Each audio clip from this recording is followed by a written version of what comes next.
BJP ರಾಜ್ಯಾಧ್ಯಕ್ಷ ವಿಜೇಂದ್ರ ಜೊತೆ ಸೆಲ್ಫಿಗೆ ಮಹಿಳೆಯರು ಮುಗಿಬಿದ್ದಿದ್ದಾರೆ. ಬೆಂಗಳೂರಿನಲ್ಲಿ ಮಹಿಳಾ ದಿನಾಚರಣೆ ಕಾರ್ಯಕ್ರಮ ಬಿಜೆಪಿ ಕಚೇರಿಯಲ್ಲಿ ನಡೀತಾ ಇತ್ತು.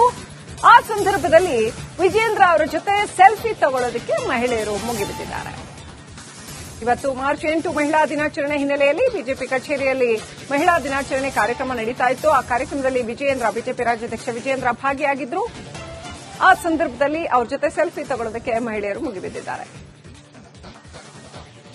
ಬಿಜೆಪಿ ಕಾರ್ಯಕರ್ತರು, ವಿಜೇಂದ್ರ ಅವರ ಅಭಿಮಾನಿಗಳು ಎಲ್ಲರೂ ಕೂಡ ಅಲ್ಲಿ ನೆರೆದಿದ್ದಾರೆ. ಇವತ್ತು ಮಹಿಳಾ ದಿನಾಚರಣೆಯ ಕಾರ್ಯಕ್ರಮ ಇತ್ತು ಬಿಜೆಪಿ ಕಚೇರಿಯಲ್ಲಿ. ವಿಜೇಂದ್ರ ಅವರು ಕೂಡ ಬಹಳ ಸಂಭ್ರಮದಿಂದ ಖುಷಿಯಾಗಿ ಕಾರ್ಯಕರ್ತರೊಂದಿಗೆ ಬೆರೆತಿದ್ದಾರೆ. ಕಾರ್ಯಕ್ರಮದಲ್ಲಿ ಪಾಲ್ಗೊಂಡ್ರು. ಕಾರ್ಯಕರ್ತರಿಗೆ ಪ್ರೋತ್ಸಾಹ ತುಂಬುವಂತ ಕೆಲಸ ಮಾಡಿದ್ರು.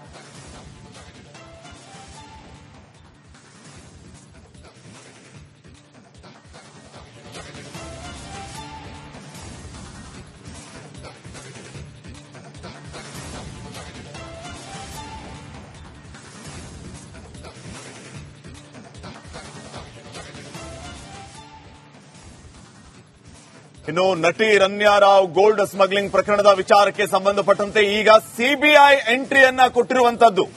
ಸಿಬಿಐ ಈ ನಟಿ ರಮ್ಯಾ ರಾವ್ ಜಾಲದ ಮೇಲೆ ಕಣ್ಣಿಟ್ಟಿದೆ, ಈ ಸಿಂಡಿಕೇಟ್ ಮೇಲೆ ಕಣ್ಣಿಟ್ಟಿದೆ.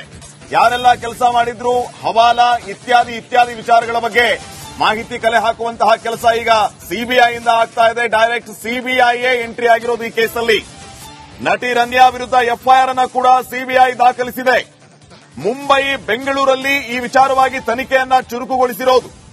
ಹಾಗಿದ್ರೆ ರಮ್ಯಾ ರಾವ್ ಚಿನ್ನದ ಗುಟ್ಟು ಸಿಬಿಐನಿಂದ ರಟ್ಟಾಗುತ್ತಾ? ಯಾರೆಲ್ಲ ಇದರಲ್ಲಿ ಶಾಮೀಲಾಗಿದ್ದಾರೆ?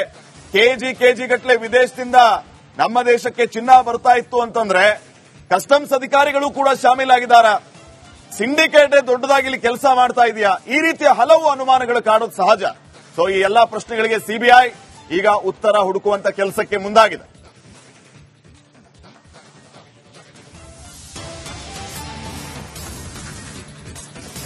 ಇದೀಗ ಡಿಆರ್ಐ ಅಧಿಕಾರಿಗಳು ಅಸಲಿ ತನಿಖೆಯನ್ನ ಶುರು ಮಾಡಿದ್ದಾರೆ.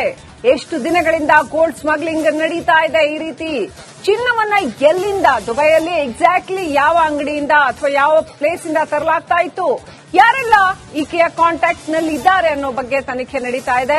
ನಟಿ ರಮ್ಯಾಗೆ ಹಲವು ಪ್ರಶ್ನೆಗಳನ್ನ ಮುಂದಿಟ್ಟಿದೆ ಡಿಆರ್ಐ ತಂಡ.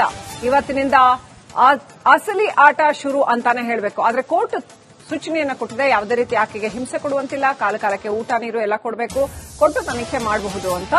ಆ ಪ್ರಕಾರವಾಗಿ ಡಿಆರ್ಐ ಅಧಿಕಾರಿಗಳು ತನಿಖೆ ಮಾಡ್ತಾ ಇದ್ದಾರೆ. ಇನ್ನು ಯಾವೆಲ್ಲ ಮಹತ್ವದ ಮಾಹಿತಿ ಹೊರ ಬೀಳಲಿದೆ ಅನ್ನೋದನ್ನ ಕಾದು ನೋಡಬೇಕಾಗಿದೆ. ಬಹುದೊಡ್ಡ ಸಿಂಡಿಕೇಟ್ ಇದರ ಹಿಂದೆ ಇದೆ ಅಂತ ಹೇಳಲಾಗ್ತಾ ಇದೆ. ಹವಾಲಾ ಇದಕ್ಕೆ ಕನೆಕ್ಟೆಡ್ ಇದೆ ಅನ್ನುವಂಥ ಮಾತುಗಳು ಕೂಡ ಕೇಳಿ ಬರ್ತಾ ಇದೆ. ಇದೆಲ್ಲವೂ ಕೂಡ ಅಧಿಕೃತವಾಗೋದು, ಆಕ್ಚುಲಿ ಏನ್ ನಡೆದಿದೆ ಅನ್ನೋದು ಗೊತ್ತಾಗೋದು ಅಧಿಕಾರಿಗಳು, ಡಿಆರ್ಐ ಅಧಿಕಾರಿಗಳು, ತನಿಖಾಧಿಕಾರಿಗಳು ಈ ಅಂಶಗಳನ್ನ ಕೋರ್ಟ್ ಮುಂದೆ ಇಟ್ಟಾಗ ಮಾತ್ರ ನಮಗೆ ಗೊತ್ತಾಗುತ್ತೆ ಆಕ್ಚುಲಿ ಈ ಪ್ರಕರಣದಲ್ಲಿ ಏನ್ ನಡೆದಿದೆ, ಏನ್ ಇದರ ಹರವು ವಿಸ್ತಾರ ಅನ್ನುವಂಥದ್ದು.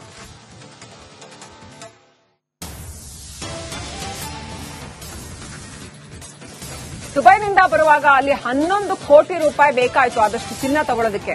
ಅದಕ್ಕೆ ಕಸ್ಟಮ್ಸ್ ಅಲ್ಲಿ ಟ್ಯಾಕ್ಸ್ ಕಟ್ಟಿಲ್ಲ, ಕಸ್ಟಮ್ಸ್ ಡ್ಯೂಟಿ ಹಾಗೆ ಹಾರಿಸ್ಕೊಂಡು ಬಂದು ಅದನ್ನ ಮೈ ಮೇಲೆ ಧರಿಸಿ ಬಂದಿರತಕ್ಕಂಥದ್ದು. ಸೊ ಸಾಕಷ್ಟು ಅನುಮಾನಗಳು ಹುಟ್ಟಿದೆ.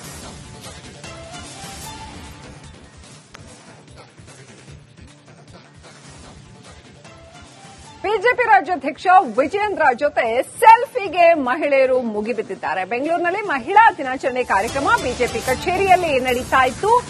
ಆ ಸಂದರ್ಭದಲ್ಲಿ ವಿಜೇಂದ್ರ ಅವರ ಜೊತೆ ಸೆಲ್ಫಿ ತಗೊಳ್ಳೋದಕ್ಕೆ ಮಹಿಳೆಯರು ಮುಗಿಬಿದ್ದಿದ್ದಾರೆ. ಇವತ್ತು ಮಾರ್ಚ್ 8 ಮಹಿಳಾ ದಿನಾಚರಣೆ ಹಿನ್ನೆಲೆಯಲ್ಲಿ ಬಿಜೆಪಿ ಕಚೇರಿಯಲ್ಲಿ ಮಹಿಳಾ ದಿನಾಚರಣೆ ಕಾರ್ಯಕ್ರಮ ನಡೀತಾ ಇತ್ತು. ಆ ಕಾರ್ಯಕ್ರಮದಲ್ಲಿ ಬಿಜೆಪಿ ರಾಜ್ಯಾಧ್ಯಕ್ಷ ವಿಜೇಂದ್ರ ಭಾಗಿಯಾಗಿದ್ರು. ಆ ಸಂದರ್ಭದಲ್ಲಿ ಅವ್ರ ಜೊತೆ ಸೆಲ್ಫಿ ತಗೊಳ್ಳೋದಕ್ಕೆ ಮಹಿಳೆಯರು ಮುಗಿಬಿದ್ದಿದ್ದಾರೆ. ಬಿಜೆಪಿ ಕಾರ್ಯಕರ್ತರು, ವಿಜೇಂದ್ರ ಅವರ ಅಭಿಮಾನಿಗಳು ಎಲ್ಲರೂ ಕೂಡ ಅಲ್ಲಿ ನೆರೆದಿದ್ದಾರೆ. ಇವತ್ತು ಮಹಿಳಾ ದಿನಾಚರಣೆಯ ಕಾರ್ಯಕ್ರಮ ಇತ್ತು ಬಿಜೆಪಿ ಕಚೇರಿಯಲ್ಲಿ. ವಿಜೇಂದ್ರ ಅವರು ಕೂಡ ಬಹಳ ಸಂಭ್ರಮದಿಂದ ಖುಷಿಯಾಗಿ ಕಾರ್ಯಕರ್ತರೊಂದಿಗೆ ಬೆರೆತಿದ್ದಾರೆ.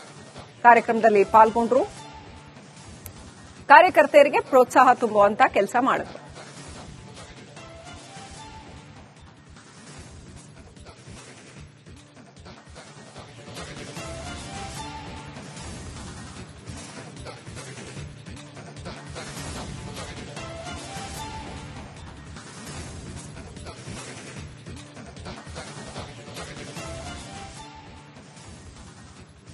ಇನ್ನು ನಟಿ ರಮ್ಯಾ ರಾವ್ ಗೋಲ್ಡ್ ಸ್ಮಗ್ಲಿಂಗ್ ಪ್ರಕರಣದ ವಿಚಾರಕ್ಕೆ ಸಂಬಂಧಪಟ್ಟಂತೆ ಈಗ ಸಿಬಿಐ ಎಂಟ್ರಿಯನ್ನ ಕೊಟ್ಟಿರುವಂತದ್ದು.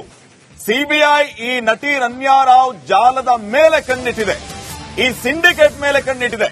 ಯಾರೆಲ್ಲ ಕೆಲಸ ಮಾಡಿದ್ರು, ಹವಾಲಾ ಇತ್ಯಾದಿ ವಿಚಾರಗಳ ಬಗ್ಗೆ ಮಾಹಿತಿ ಕಲೆ ಹಾಕುವಂತಹ ಕೆಲಸ ಈಗ ಸಿಬಿಐ ಇಂದ ಆಗ್ತಾ ಇದೆ. ಡೈರೆಕ್ಟ್ ಸಿಬಿಐಯೇ ಎಂಟ್ರಿ ಆಗಿರೋದು ಈ ಕೇಸಲ್ಲಿ. ನಟಿ ರಮ್ಯಾ ವಿರುದ್ಧ ಎಫ್ಐಆರ್ ಅನ್ನ ಕೂಡ ಸಿಬಿಐ ದಾಖಲಿಸಿದೆ. ಮುಂಬೈ, ಬೆಂಗಳೂರಲ್ಲಿ ಈ ವಿಚಾರವಾಗಿ ತನಿಖೆಯನ್ನ ಚುರುಕುಗೊಳಿಸಿರೋದು. ಹಾಗಿದ್ರೆ ರಮ್ಯಾ ರಾವ್ ಚಿನ್ನದ ಗುಟ್ಟು ಸಿಬಿಐನಿಂದ ರಟ್ಟಾಗುತ್ತಾ? ಯಾರೆಲ್ಲ ಇದರಲ್ಲಿ ಶಾಮೀಲಾಗಿದ್ದಾರೆ? ಕೆಜಿ ಗಟ್ಟಲೆ ವಿದೇಶದಿಂದ ನಮ್ಮ ದೇಶಕ್ಕೆ ಚಿನ್ನ ಬರ್ತಾ ಇತ್ತು ಅಂತಂದ್ರೆ ಕಸ್ಟಮ್ಸ್ ಅಧಿಕಾರಿಗಳು ಕೂಡ ಶಾಮೀಲಾಗಿದ್ದಾರೆ. ಸಿಂಡಿಕೇಟ್ ದೊಡ್ಡದಾಗಿ ಇಲ್ಲಿ ಕೆಲಸ ಮಾಡ್ತಾ ಇದೆಯಾ? ಈ ರೀತಿಯ ಹಲವು ಅನುಮಾನಗಳು ಕಾಣೋದು ಸಹಜ. ಸೊ ಈ ಎಲ್ಲಾ ಪ್ರಶ್ನೆಗಳಿಗೆ ಸಿಬಿಐ ಈಗ ಉತ್ತರ ಹುಡುಕುವಂತ ಕೆಲಸಕ್ಕೆ ಮುಂದಾಗಿದೆ.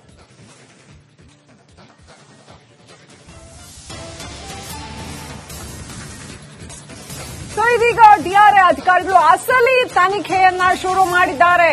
ಎಷ್ಟು ದಿನಗಳಿಂದ ಗೋಲ್ಡ್ ಸ್ಮಗ್ಲಿಂಗ್ ನಡೀತಾ ಇದೆ? ಈ ರೀತಿ ಚಿನ್ನವನ್ನ ಎಲ್ಲಿಂದ, ದುಬೈಯಲ್ಲಿ ಎಕ್ಸಾಕ್ಟ್ಲಿ ಯಾವ ಅಂಗಡಿಯಿಂದ ಅಥವಾ ಯಾವ ಪ್ಲೇಸ್ ಇಂದ ತರಲಾಗ್ತಾ ಇತ್ತು, ಯಾರೆಲ್ಲ ಈಕೆಯ ಕಾಂಟ್ಯಾಕ್ಟ್ ನಲ್ಲಿ ಇದ್ದಾರೆ ಅನ್ನೋ ಬಗ್ಗೆ ತನಿಖೆ ನಡೀತಾ ಇದೆ.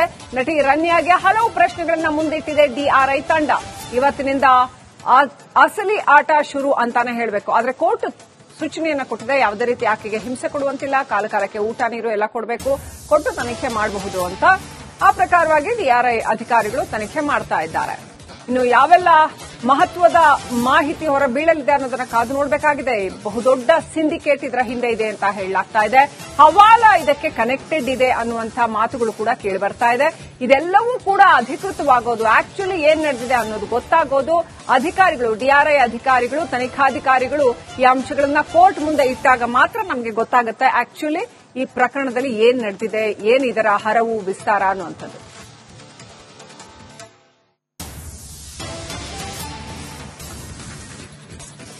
ದುಬೈನಿಂದ ಬರುವಾಗ ಅಲ್ಲಿ 11 ಕೋಟಿ ರೂಪಾಯಿ ಬೇಕಾಯಿತು ಆದಷ್ಟು ಚಿನ್ನ ತಗೊಳ್ಳೋದಕ್ಕೆ.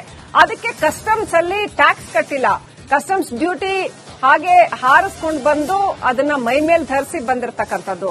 ಸೊ ಸಾಕಷ್ಟು ಅನುಮಾನಗಳು ಹುಟ್ಟಿದೆ.